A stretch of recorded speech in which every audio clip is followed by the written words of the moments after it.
Salut, c'est Médicis, j'espère que vous allez tous bien. Je vous retrouve pour une nouvelle vidéo speed build. Quoi dire? C'est ma toute première vidéo, donc je vous en prie, soyez indulgents parce qu'il y aura des bugs dans ce que je vais dire. Il y aura des bugs dans la façon dont je vais le dire. Et ça, je ne peux pas m'en empêcher. Donc je vais quand même, au fil de ces vidéos, essayer de vous parler, essayer de vous raconter ce que je fais, de vous parler de cette vidéo, de mes inspirations, et puis voilà.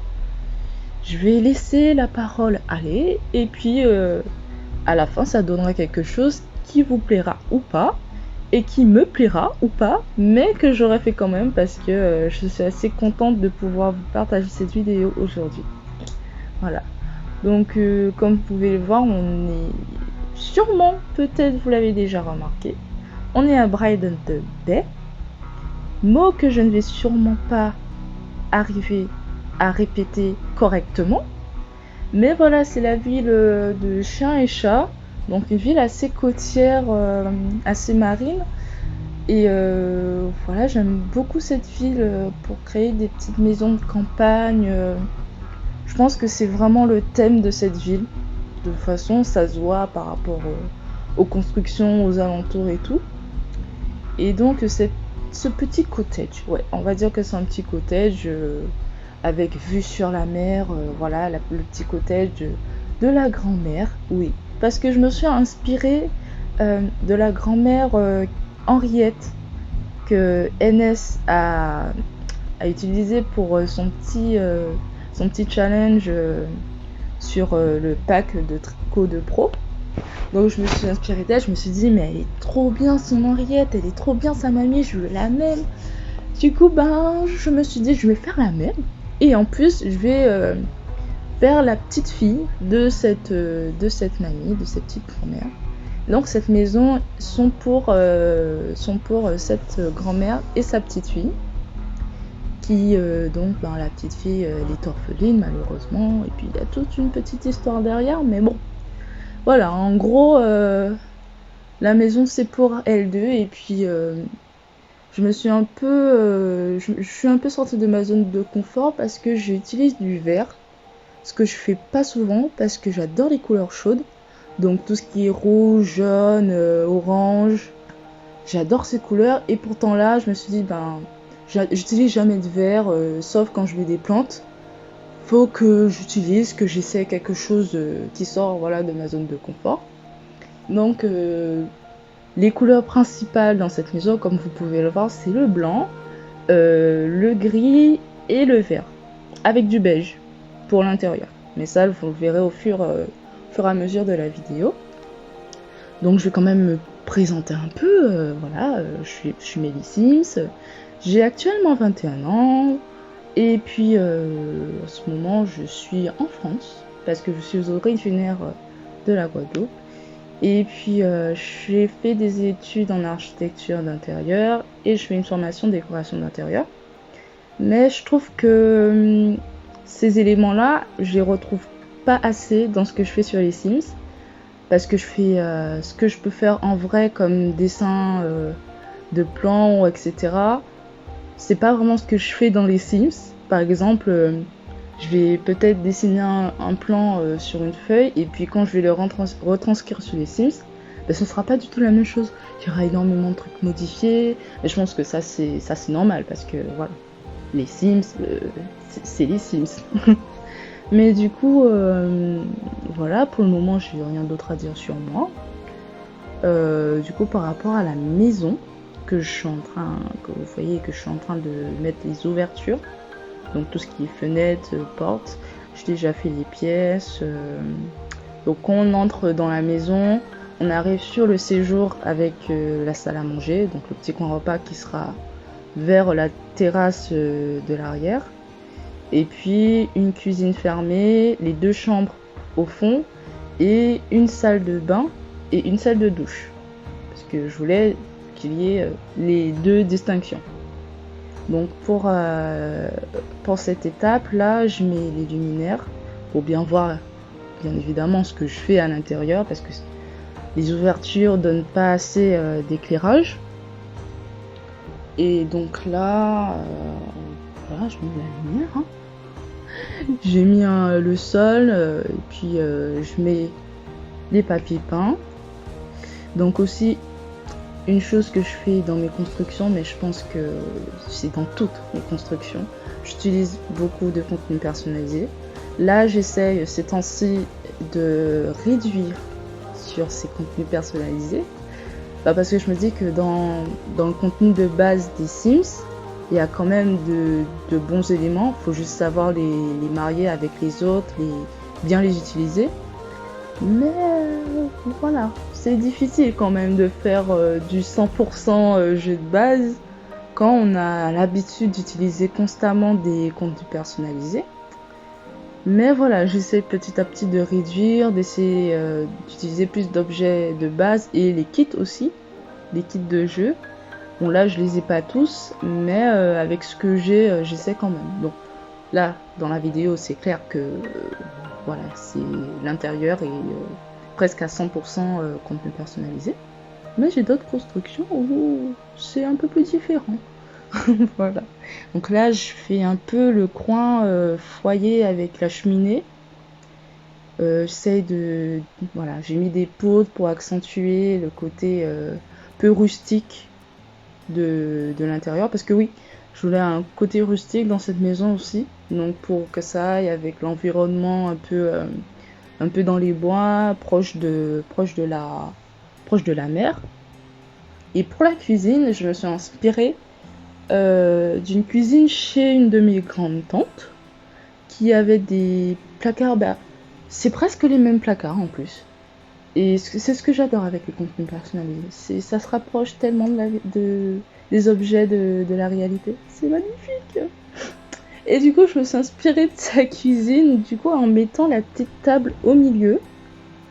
Parce qu'elle prenait toujours son petit café ou son petit thé du soir sur cette petite table. Et elle n'allait pas souvent dans la salle à manger. C'était plutôt la petite table dans la cuisine qu'elle utilisait soit pour préparer à manger, soit pour manger plus dans la cuisine qu'aller manger dans le salon. Voilà, c'était la table de secours, on va dire. Et donc voilà, je me suis inspirée d'elle, je me suis dit, j'ai vu ça chez mes tantes, j'ai vu ça chez ma grand-mère, je vais faire pareil quoi, parce que je trouve que c'est quand même une bonne idée. Moi, quand j'aurai un appartement un peu plus grand, je pense que dans ma cuisine, il y aura effectivement ce genre de petite table, parce que c'est très très utile. Enfin, du coup, voilà, je continue à placer un peu des éléments partout, à essayer des choses pour voir qu'est-ce qui ira le mieux. Voilà.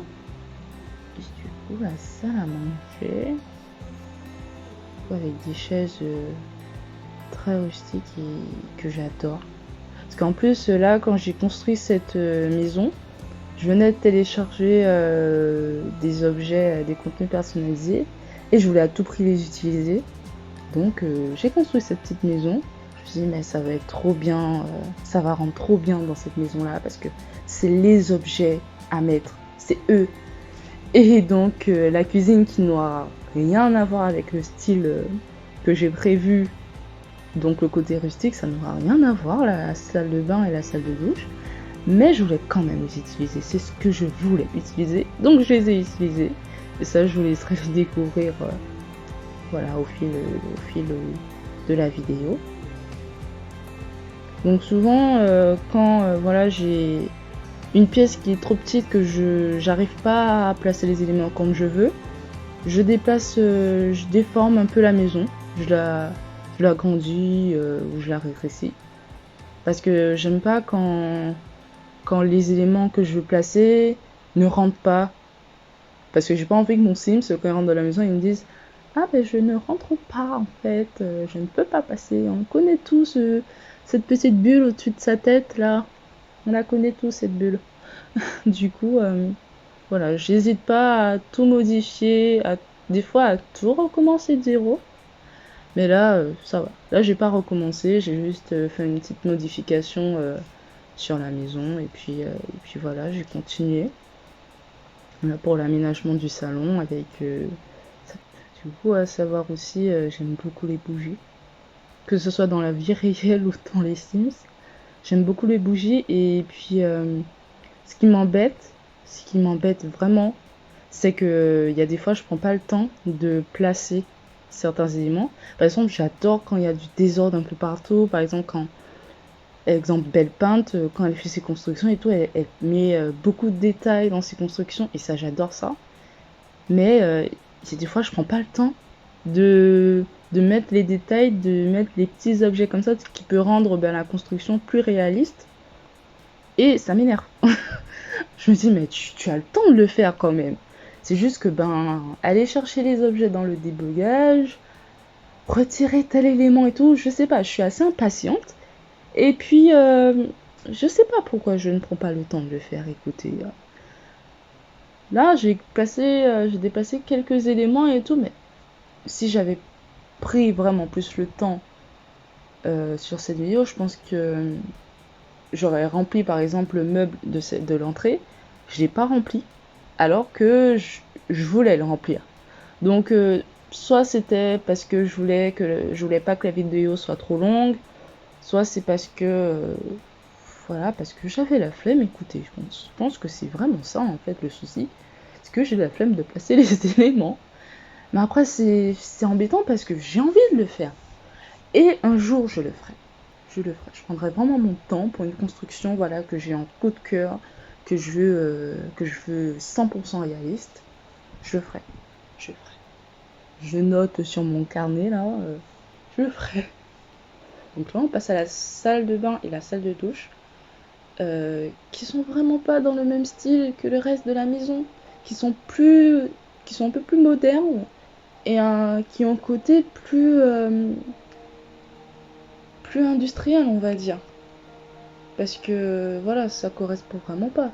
À part le lustre, mais c'est très moderne par rapport au reste. Mais c'était des nouveaux contenus personnalisés que je venais de télécharger, donc je les ai utilisés. Puis quand même, elle rentrait bien cette petite pièce. Parce que oui, je voulais utiliser et la douche et la baignoire. Au début, je voulais faire une grande salle de bain, ou du moins non, je voulais faire une salle de douche avec une buanderie. Mais j'ai voulu en même temps mettre une baignoire et je me suis dit non, je veux la baignoire et la salle de bain séparée. Donc c'est ce que j'ai fait. Donc là, on passe à la chambre de la grand-mère, qui va être très très simple. Et ça m'embête un peu parce que je pense que, comme j'ai dit un peu plus tôt dans la vidéo, j'ai pas pris beaucoup de temps sur les chambres. J'ai pas pris le temps de bien, on va dire, bien sélectionner les objets que j'ai voulu placer.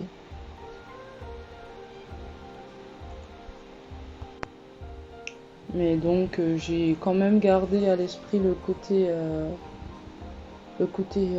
rustique et puis la couleur verte dominante, sauf du coup pour la chambre de la petite fille, donc enfant bien sûr.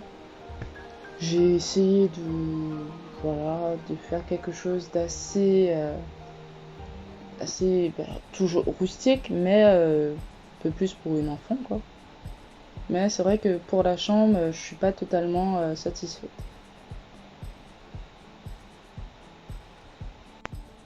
Mais sinon, dans l'ensemble, j'aime beaucoup cette maison. J'aime beaucoup. Et puis, l'aménagement extérieur, donc rajouter toutes les plantes et tout, je l'ai fait hors caméra. Parce que j'ai fait plusieurs essais, je savais pas trop quoi faire.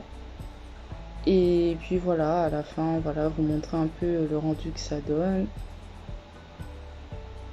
Puis à l'intérieur, voilà. En tout cas, j'espère que ça vous a plu, que je vous ai pas trop emmêlé les pinceaux dans toutes les explications, dans tout mon blabla. Mais voilà, j'étais en globalité fière de cette construction, fière de cette vidéo. Et puis j'espère que de votre côté aussi, ça vous a plu. Et si ce n'est pas le cas, écoutez, tant pis. Hein. Mais en tout cas, je vous retrouve pour une prochaine vidéo. Et ce sera sûrement un spin build aussi. Ou un début de let's play. Enfin, on verra ce que je fais. Et puis voilà. En tout cas, je vous remercie beaucoup d'avoir regardé la vidéo jusqu'à la fin. Voilà. Merci. Salut!